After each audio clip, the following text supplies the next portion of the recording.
ಇಲ್ಲ, ಮಹಾರಾಷ್ಟ್ರ ಪೊಲೀಸ್ನವರು ನಮ್ಮ ಪೊಲೀಸ್ನವರಿಗೆ ಪತ್ರ ಬರೆದಿದ್ದಾರೆ. ಅದರ ಬಗ್ಗೆ ಹೆಚ್ಚು ಮಾಹಿತಿಯನ್ನು ಕೂಡ ನಾನು ಕೇಳಿದ್ದೇನೆ. ಯಾಕೆಂದರೆ ಅದು ಇನ್ನೂ ಇನಿಷಿಯಲ್ ಸ್ಟೇಜಸ್ಸಲ್ಲಿದೆ. ನಮಗೆ ಮಾಹಿತಿಗಳು ಸರಿಯಾಗಿ ಇನ್ನೂ ಸಿಕ್ಕಿಲ್ಲ. ಮಾಹಿತಿ ಬಂದ ಮೇಲೆ ನಾವೇನು ಕ್ರಮ ತಗೋಬೇಕು, ನಮ್ಮ ಇನ್ವಾಲ್ವ್ಮೆಂಟ್, ನಮ್ಮ ರಾಜ್ಯದ ಪೊಲೀಸ್ ಇನ್ವಾಲ್ವ್ಮೆಂಟ್ ಏನಿರುತ್ತೆ ಅನ್ನೋದನ್ನು ನೋಡಬೇಕಾಗತ್ತೆ.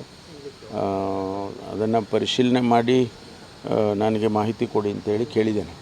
ಹೆಲ್ಪ್ ಕೇಳಿದಾರೆ ಸರ್ ಲೆಟರಲ್ಲಿ ಮಹಾರಾಷ್ಟ್ರದವರು, ಅಥವಾ ಹೆಲ್ಪ್ ಮಾಹಿತಿ ಕೊಟ್ಟಿದ್ದಾರೆ. ಅಂದರೆ ಮುಂದೆ ಇನ್ವೆಸ್ಟಿಗೇಷನ್ ಮಾಡುವಾಗ ನಮ್ಮ ಸಹಕಾರನೂ ಬೇಕಾಗ್ತದೆ ಅನ್ನೋ ರೀತಿಯಲ್ಲಿ ಕೇಳಿದ್ದಾರೆ. ಅದು ಬಿಟ್ಟರೆ ಬೇರೆ ಇನ್ನೇನು ಸದ್ಯಕ್ಕೆ ಏನೂ ಇದಿಲ್ಲ. ಎರಡನೇದು, ರಾಜೀವ್ ಗೌಡ ಅವರ ಬಂಧನವನ್ನು ಸರ್ಕಾರ ಬೇಕಂತಲೇ ತಳ್ತಾ ಇದೆ ಅನ್ನೋ ಒಂದು ಆಯಾಮ ಶುರುವಾಗಿದೆ. ಕಾರಣ ಏನು ಅಂದರೆ, ಯಾರೋ ಟೆರರಿಸ್ಟ್ಗಳನ್ನ ಹಿಡಿತಾರೆ, ಬ್ಯಾಂಕ್ ರಾಬರಿ ಮಾಡಿದವ್ರನ್ನ ಹಿಡಿತಾರೆ, ಯಾರನ್ನು ಬೇಕಾದರೂ ಎಲ್ಲಿ ಬೇಕಾದರೂ ಹಿಡಿಯೋಂಥ ಸಾಮರ್ಥ್ಯ ಇರುವಾಗ ರಾಜೀವ್ ಗೌಡರಿಗೆ ಒಂದು ಸಾಫ್ಟ್ ಕಾರ್ನರ್ ಇದೆ ಸರ್ಕಾರಕ್ಕೆ. ಇಲ್ಲ, ಖಂಡಿತವಾಗಿ ಇಲ್ಲ. ನಾನು ಭಾಳ ಕಠಿಣವಾಗಿ ಸೂಚನೆ ಕೊಟ್ಟಿದ್ದೇನೆ. ಮೊದಲನೇ ದಿವಸನೇ ಹೇಳಿದೆ ಅವರಿಗೆ ಇಮಿಡಿಯೇಟಾಗಿ ಅರೆಸ್ಟ್ ಮಾಡಿ ಅಂತೇಳಿ. ಅಷ್ಟರಲ್ಲೇ ಅವರು ತಪ್ಪಿಸ್ಕೊಂಡು ಹೋಗಿದ್ದಾರೆ.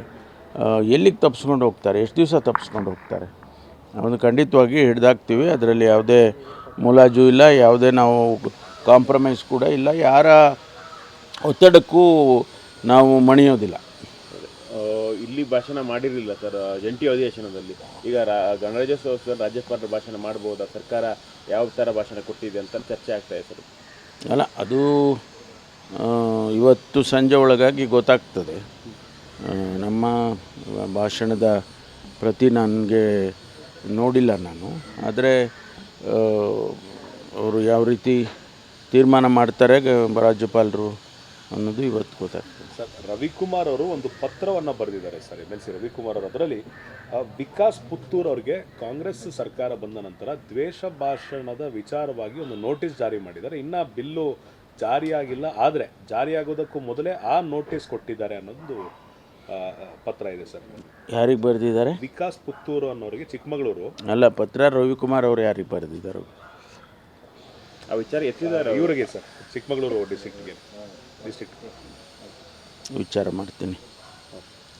ಜಾರಿ ಆಗದೇ ಇರುವಂಥ ಕಾಯ್ದೆಯನ್ನು ನಮೂದು ಮಾಡಿ ಆ ನೋಟಿಸನ್ನು ವಿಕಾಸ್ ಅವರು ಕೊಟ್ಟಿದ್ದಾರೆ. ವಿಚಾರ ಮಾಡ್ತೀನಿ. ಯಾಕೆಂದರೆ ಆ ಬಿಲ್ ಇನ್ನೂ ಪಾಸ್ ಆಗಿಲ್ಲಲ್ಲ. ಹಾಂ ಸರ್. ಅದು ಯಾವ ರೀತಿಯಲ್ಲಿ ಮಾಡಿದ್ದಾರೆ? BNSS ಅಲ್ಲಿ ಇರುವಂಥ ಪ್ರೊವಿಷನ್ ಕೋಟ್ ಮಾಡಿದರೆ ಆಗ್ಬೋದು. ಆದರೆ ಈಗ ನಾವು ತಗೊಂಬಂದಿರ್ತಕ್ಕಂಥ ಕಾನೂನು ಅದು ಅಂತಿಮವಾಗಿ ಇನ್ನೂ ಕೂಡ ಗವರ್ನರ್ ಸಹಿ ಆಗಬೇಕು. ಅದಾದಮೇಲೆ ಕಾನೂನು ಜಾರಿಗೆ ಬರುತ್ತೆ.